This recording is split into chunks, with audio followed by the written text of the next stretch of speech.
제가 수업 준비하면서 생각해 봤는데, 저도 학부 때 제품을 하나 구현한 게 있더라고요. 앞서 설명한 그런 이유로 뇌를 훈련하는 방식으로 뇌질환을 치료할 수 있는 프로덕트입니다. 왜 1,000만 원 얘기했냐면 개발비가 1,000만 원 들거든요. 뇌파 장비만 1,000만 원입니다. 제 인건비를 빼고. 근데 무슨 말을 드리고 있냐면, 분명히 좋은 제품임에도 불구하지만 이 제품 기술은 여기 있는 사람 아무도 모르실 거예요. 비록 이게 특허 출원은 돼 있을 건데 아무도 모르실 거예요. 왜냐하면 상용화 되지 않기 때문입니다. 상용화 할 수도 없고요. 수요도 없고요. 그래서 드리고 싶은 메시지가 좀 와닿을지 모르겠지만, 혁신적이고 신기술이 기술 개발에 있어서 절대 중요한 요소가 아니다 라는 것입니다. 그래서 그 두 번째 드리고 싶은 그 제품 개발 경험은, 제가 학부 때 이런 프로덕트를 만들고 그 페이퍼를 하나 써서 전 석사를 경영학과에서 했는데, 학부는 공대에서 했습니다.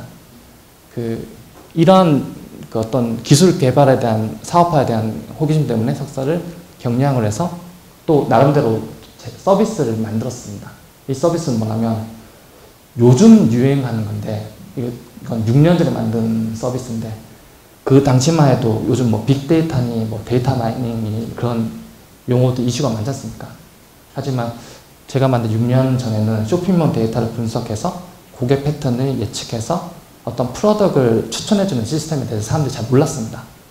요즘에는 뭐 주로 벤처에서 직접 뭐 아모레 퍼시픽이나 아니면 G마켓 등의 자기가 개발한 추천 툴을 집어넣어서 녹여넣어서 전이랑 후를 비교해서 매출액을 비교한 다음에 상품을 계약하는 것도 많이 하더라고요. 근데 어쨌든 저도 나름대로 그 온라인에서 쇼핑몰 데이터를 받고 분석하고 전략을 짜서 어떤 추천한 시스템을 만들었는데, 이 말씀을 왜 드리냐면, 당시 제가 석사학위 논문을 쓸 때 이런 아이디어를 가지고 이거를 공짜로 해줄 테니 제발 데이터를 달라고 약 100개의 기업에게 메일을 쓴 적이 있거든요. 근데 당시 기업들이, 특히 대기업들은 메일을 그냥 무시하기 일쑤였고, 중소기업들만 겨우겨우 만나가지고 제가 이렇게 서비스를 공급한 적이 있습니다.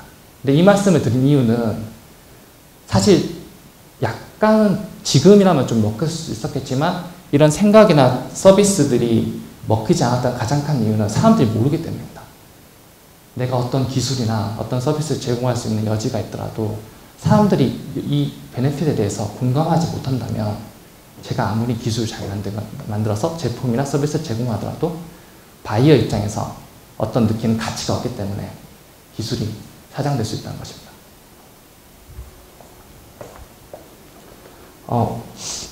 그리고 앞서 얘기한 그 기술 개발에 있어서 기술 개발 실패할 수 있는 여러 가지 그 책에서 찾을 수 있는 내용들은, 우선 단계별 기술 개발 시간과 비용이 시간이 지날수록 매우 증가합니다. 당연히 아이디어를 발견했을 때는 시간이 적게 들 거고 비용도 적게 되겠지만, 프로젝트가 진행됨에 따라서 점점 시간이 많이 걸리고 그에 따른 비용이 증가하게 되는 것입니다. 이 비용의 증가는 그만큼 단계별이 지나갈수록 어떤 제품을 만드는 데서 리스크가 커진다는 것을 의미하고 있습니다. 그래서 같은 의미로 프로젝트가 중단될 확률은 이 표와 같고, 그 다음에 성공률은 다음과 것 같습니다. 하지만 여기서 아이러니한 것은 상위 20%의 기업일수록 중단율과 실패율이 높지만 성공률이 똑같이 높다는 것입니다. 그러니까 성공률이 높으면 자연스럽게 중단율이 낮거나 실패율이 적어야 되는데, 그게 아니라 성공률이 높아도 중단율이나 실패율이 높다는 것입니다. 제가 드리고 싶은 말씀은. 그러니까 실패를 어떻게 보면 중단이나 어떤 실패를 많이 해본 기업들이 결국에는 성공을 많이 하지 않냐.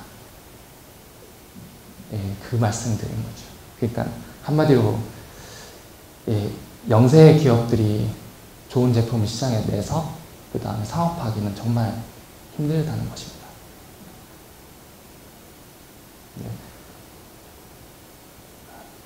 이 부분 아이디어 출시 기간이랑 그 다음에 목표 기간 예산에 미치는 프로젝트 비율은 당연히 상시성상으로 예산을 준수하거나 그 다음에 지연할 확률이 적고 그 다음에 일정을 준수하기 어렵습니다. 그게 하위 기업일수록 더욱 어렵다는 것입니다. 그리고 그 기술 개발 주기와 비용의 관계에 있어서는 그 제품 개발 생명 주기에 따라서 다음 표와 같으며 그 다음에 자, 이게 일반적으로 우리가 이제 기술 개발과 관련된 R&D 관리를 할 때 가장 많이 보게 되는 그림 중에 하나예요. 세 가지 곡선이 있는데, 빨간 곡선은 우리 전체적인 스테이크홀더 인플루언스 리스크나 언서튼티, 그러니까 위험성이라고 생각합니다. 프로젝트의 위험성. 아까 보면은 그렇게 많이들 실패하고 그런다고 그러는데, 이 처음 시작했을 때 위험성이 가장 높고 빨간색이니까 요새 효과적인 강의 방법이 있던데 이걸 사용하는 비왔을 때 얘거든요. 얘는 이 리스크예요. 관련된 리스크는 시간이 지나감에 따라서 가장 높다가 이제 줄어들고, 반면에 여기 있는 거는 코스트하고 스태핑 레벨은 처음에는 상당히 높다가 쭉 줄어드는 거고, 그 다음에 코스트 오브 체인지는 갈수록 뭐 바꾸려면 굉장히 더 비싸지는 거예요. 그래서 요 그림 하나가 사실은 왜 우리가 신제품 개발 NPD를 할 때 그렇게 많은 회사들이 앞에 이 전표에서 보면은 이렇게 많은 회사들이 기간도 잘 못 맞추고, 그 다음에 비용도 생각했던 것보다 다들 좀 많이 높아지고, 그리고 이제 또 제일 심각한 것 중에 하나는 본인들이 처음에 이렇게 생각해가지고 만들었던 그 컨셉이 최종적으로 제품화되는 과정이 나온 결과를 보면은 자기네들이 대부분 그런 얘기들을 많이, 이거 우리가 기획한 거 아닌데, 그런 얘기들을 많이 해요. 그래서 이 어떻게 하면은 시간이라고 하는 측면, 그리고 비용이라고 하는 측면, 그리고 본인들이 지금 기획하고 있는 이 제품의 컨셉 측면에서 저 리스크는 최소화시키면서 비용 최소화시키고 또 후기로 갈수록 이 바꿔줘야 되는 이 체인지의 가능성을 갖다 최소화시킬 수 있는 방법이 뭐가 있을까? 이제 이거를 고민을 하는 게 프로젝트 매니지먼트, 이 NPD에서의 프로젝트 매니지먼트예요.